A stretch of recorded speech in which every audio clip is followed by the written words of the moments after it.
Hi hello welcome to my YouTube channel. இன்றைக்கி சூப்பராக நல்லா டேஸ்டியாக நம்ம சிக்கன் கீமா எக் ஆம்லேட் பண்ண போகிறோம்.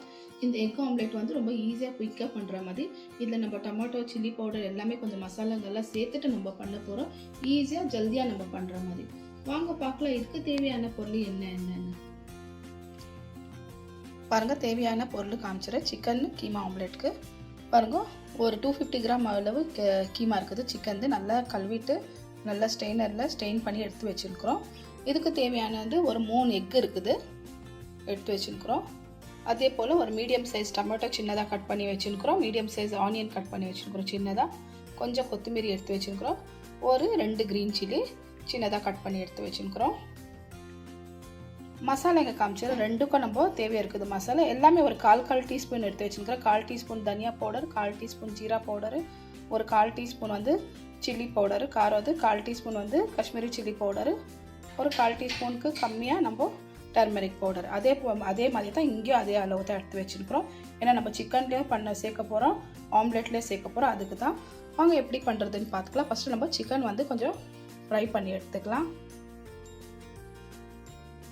பாருங்கள், ஒரு சைடு பேன் வச்சுட்டு கொஞ்சமாக ஆயில் சேர்த்துக்கணும். நம்ம இது கீமா செய்ய போகிறோம். ஆயில் சூடானே இருக்கிறது ஆனியன் எல்லாமே சேர்த்துக்கலாம். பாருங்கள், சூடானவே ஆனியன் சேர்த்துக்கலாம். எல்லாமே பாதி ஆனியன் நம்ம அதில் ஆம்லேட்டில் சேர்க்க போகிறோம், பாதி இதில் சேர்க்க போகிறோம். டொமேட்டோ கூட அதே மாதிரி தான். எல்லாமே நம்ம ரெண்டுலேயுமே கொஞ்சம் சேர்த்துக்கலாம். ஏன்னா ஒரு டொமேட்டோ ஒரு பெரிய சைஸ் ஆனியன் தான் கட் பண்ணிக்கிறோம். க்ரீன் சில்லி கூட இதுலேயே அதில் சேர்த்துக்கலாம். எல்லாமே சேர்த்து நல்லா மிக்ஸ் பண்ணி விட்டுக்கலாம். கொஞ்சம் கலர் சேஞ்ச் ஆகிற வரைக்கும் நம்ம இது இதில் கீமா சேர்க்க போகிறோம். அதுக்கோசரம் கொஞ்சம் இது மசாலா நம்ம பண்ண போகிறோம். கொஞ்சம் நல்லா சப்புன்னு இருக்காது, கொஞ்சம் நல்லா டேஸ்ட்டாக இருக்கிற மாதிரி கொஞ்சம் மசாலா இது நல்லா வதக்கி விட்டுக்கலாம். பாருங்கள், ஒரு நிமிஷம் நல்லா இந்த மாதிரி வதக்க விட்டோன்னா இருக்கிறது நம்ம இது சேர்த்துக்கலாம். சிக்கன் கீமா சேர்த்து கொஞ்சம் நல்லா இந்த மாதிரி மிக்ஸ் பண்ணி விட்டுக்கலாம். அதுக்கு மேலே நம்ம மசாலா சேர்க்கலாம்.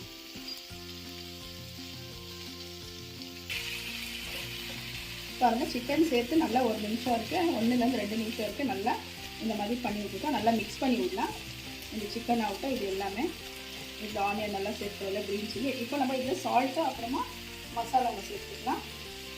சால்ட் இதுக்கு எவ்வளோ இருக்குதோ அவ்வளோ சேர்த்துக்கலாம். சிக்கனுக்கு மட்டும்.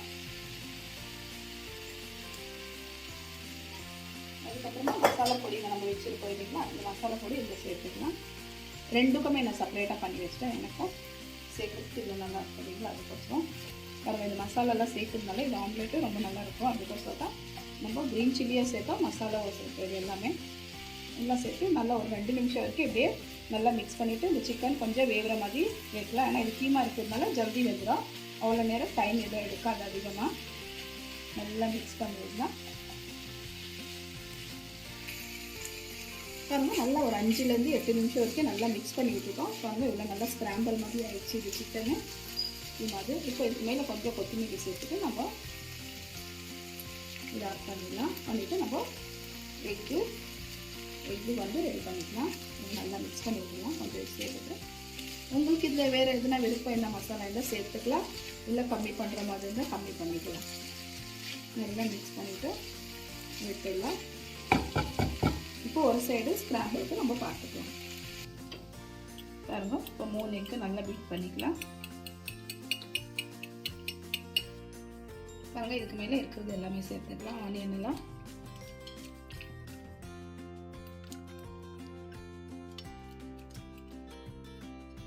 க்ரீன் சில்லி கூட கொரியாண்டர் சேர்த்துக்கலாம். இதுக்கு மேலே இருக்கிற இதை பொடிங்கெல்லாம் சேர்த்துக்கலாம். சேர்த்தா எல்லாம் நல்லாயிருக்கும். அதுக்கோசரம் தான் நம்ம பெருசாக செய்ய போகிறோம் ஆம்லேட்டு. இதுக்கு மேலே சால்ட்டு சேர்த்துக்கலாம். இதுக்கு எவ்வளோ இருக்குதோ அவ்வளோ சால்ட்டு நம்ம சேர்த்துக்கலாம்.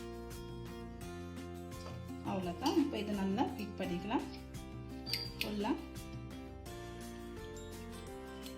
பாருங்கள், ஒரு பெரிய பேன் எடுத்துகிட்டு கொஞ்சமாக ஆயில் சேர்த்துக்கணும் நம்ம. இப்போ இதில் ஆம்லேட் நம்ம எல்லாமே மிக்ஸ் பண்ணி வச்சோம் இல்லைங்களா, அது இதில் சேர்த்துக்கலாம்.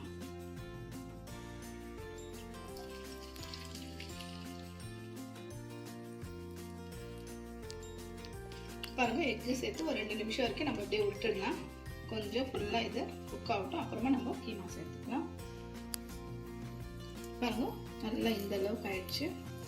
கொஞ்சம் அதுக்கப்புறமா நம்ம மெல்லமாக திருப்பி விட்டுக்கலாம்.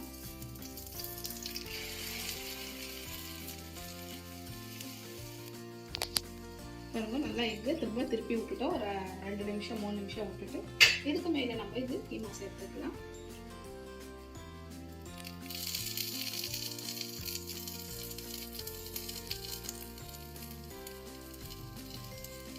உங்களுக்கு எவ்வளோ வேணுமோ அவ்வளோ சேர்த்துக்கலாம். நான் ஃபுல்லாகவே சேர்த்துக்கிறேன்.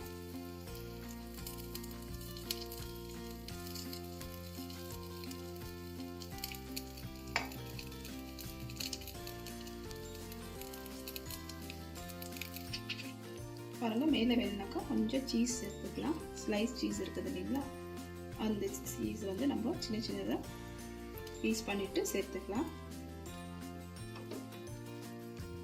இந்த அளவுக்கு நல்லாயிருக்கும் சீஸ் இருந்துச்சுனாக்கா. மொசரேலா சீஸ் இருந்தால் கூட நீங்கள் சேர்த்துக்கோங்க. இந்த சீஸ் இருந்தாலும் நீங்கள் சேர்த்துக்கோங்க, நல்லாயிருக்கும். அவ்வளோதான். ஒரு 2 நிமிஷம் விட்டுடலாம். 2 நிமிஷம் விட்டுட்டு நம்ம எடுத்துடலாம். பாருங்கள் சூப்பராக நம்ம வந்து பாருங்கள் இந்த அளவுக்கு வேறு எதுவும் மசாலா இல்லை. இந்த சீஸ் நம்ம சேர்த்துக்கலாம். இது மெல்ட் ஆகணும்ட்டு இல்லை, ஸ்லைஸ் சீஸ் தான் இது. பாருங்கள் இந்த அளவுக்கு இருந்தால் போதும். உங்களுக்கு சீஸ் வேணும்னா நீங்கள் சேர்த்துக்கோங்க, இல்லைக்கட்டி வேணும்னாக்கா நீங்கள் விட்டுடலாம். பாருங்கள் கீழே கூட நல்லா நம்மளது ப்ரௌன் ஆகிட்டுக்குது.